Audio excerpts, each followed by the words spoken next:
Hello friends. So இன்னைக்கு நம்ம என்ன பார்க்க போறோம்னா corporate governance red flax.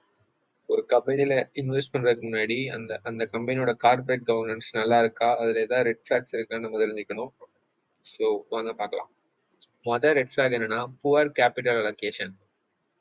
So அவங்களோட மிஸ் அலோகேஷன் ஆஃப் கேபிட்டல் வந்து நிறைய பிஸ்னஸில் பிரச்சனையை உருவாக்கும். அதில் முக்கியமாக நான் உங்களுக்கு சில எக்ஸாம்பிள்ஸ் என்னன்னா VRL logistics and Tata steel. So VRL logistics Tata steel ரெண்டு பேரும் கேபிட்டலை மிஸ் அலோகேட் பண்ணாங்க. முதல்ல விஆர்எல் லாஜிஸ்டிக்ஸ் என்னன்னா அவங்க ஏர் ஃப்ரைட் பிஸ்னஸ் அண்ட் பஸ் பிஸ்னஸ்ல இறங்கி ஒரு மிஸ் அலோகேஷன் நடந்துச்சு. டாடா ஸ்டீல் உங்களுக்கே தெரிஞ்சிருக்கும், கோரஸ் அப்படிங்கிற ஒரு யூரோப்பியன் ஸ்டீல் பிளான்ட்டை வாங்கி அதில் மிஸ் அலோகேஷன் நடந்து ரொம்ப பெரிய பிரச்சனையை மாட்டிக்கிட்டாங்க. ஸோ ஆனால் ரெண்டுக்கு விஆர்எல் லாஜிஸ்டிக்ஸும் சரி டாடா ஸ்டீலும் சரி இப்போ ஓரளவு ஸ்டேபிள் ஆயிட்டாங்க. ரெண்டாவது ரெட் ஃபிளாக் என்னன்னா ரெகுலேஷனை ஃபாலோ பண்ணாம இருக்கிறது. ஸோ இண்டஸ்இண்ட் பேங்க் இப்போ மாட்டிருக்கு, அதுக்கு முன்னாடி மணப்புறம் மாட்டுச்சு. இந்த மாதிரி ரெகுலேஷன் இஷ்யூல வந்து மாட்டிக்கிறது. அடுத்து ரெகுலேஷன் இஷ்யூல எந்த மாதிரி மாட்டுறாங்க அப்படிங்கிறதும் ஒரு முக்கியமான பாயிண்ட். ஸோ கேஒய்சி ஒழுங்கா மெயின்டைன் பண்ணாதனால கிரெடிட் கார்டை இஷ்யூ பண்ணக்கூடாதுன்னு ஹெச்டிஎஃப்சி பேங்க், கோட்டக் பேங்க்லாம் பிரச்சனை வந்துச்சு. ஸோ ஆனால் அது மாதிரி ரெகுலேஷனை வந்து நம்ம பெருசாக எடுத்துக்க வேணாம். அதே நேரத்தில் இப்போ இண்டஸ்இண்ட் பேங்க் மாட்டிருக்கிற விஷயம், இந்த மணப்புரம் பேங்க் மாட்டிருக்கிற விஷயம், ஸோ இதில் தான் நம்ம இன்னும் கொஞ்சம் கான்சியஸாக இருக்கணும். அடுத்து பிஸ்னஸ் ஆப்ரேஷன்ல டிரான்ஸ்பரன்சி இல்லாமல் இருக்குது. ஸோ அவங்களோட ஆனுவல் ரிப்போர்ட், அந்த பிஸ்னஸ் பிபிடி, ரிசல்ட் பிபிடி எதை எடுத்து பார்த்தாலும் அவங்க என்ன பண்ண வராங்கன்னே தெரியாது. ஸோ இதுதான் பிஸ்னஸ் செக்மெண்ட், இதுதான் நாங்கள் பண்றோம், அந்த மாதிரி ஒரு தெளிவான ஒரு உள்ள சொல்லியிருப்பாங்க. ஆனா என்ன சொல்லியிருக்காங்க யாருக்குமே தெரியாது. ஸோ எப்பப்பெல்லாம் ஒரு பிஸ்னஸ் நீங்க படிக்கிறப்ப அவங்க என்ன பண்றாங்கிறது ஒரு வெளிப்படைத்தன்மை இல்லாம இருக்குன்னு உங்களுக்கே தெரியும். ஸோ அதுல வந்து கவனமா இருங்க.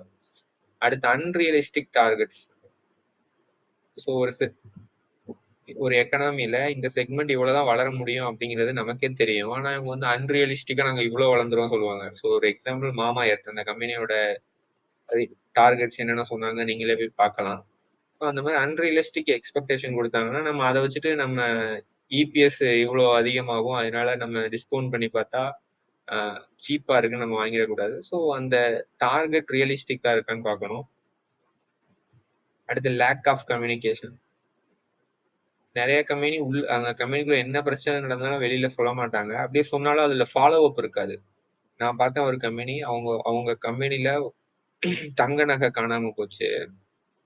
அந்த காணாம போனதை கம்யூனிகேட் பண்ணிட்டாங்க. ஆனா அதுக்கப்புறம் என்ன நடந்துச்சு அப்படிங்கிறது ஒரு வருஷமா நானும் பார்த்துட்டு இருக்கேன், கம்யூனிகேஷன் பண்ணவே இல்லை. ஸோ இந்த மாதிரி லேக் ஆஃப் கம்யூனிகேஷனே நம்ம மைண்ட்ல வச்சுக்கணும். அடுத்து lack of control of expenditure. So நீங்க அந்த செக்டார்ல இருக்க மற்ற கம்பெனிஸை கம்பேர் பண்றப்ப இவங்க வந்து அதிகமா எக்ஸ்பெண்டிச்சர் பண்ணுவாங்க. என்ன காரணம், சம்பந்தமே இல்லாத ஏதாவது காரணம் சொல்லிட்டே இருப்பாங்க. ஸோ அதுலயும் நம்ம கவனமா இருக்கணும். அடுத்து அன்ப்ரொபோஷனல் காம்பன்சேஷன். ஸோ நீங்க உங்களுக்கு நல்ல எக்ஸாம்பிள்னா சன் டிவியோட ப்ரொமோட்டருக்கு பார்த்தீங்கன்னா 68 கோடி சேலரி போகுது.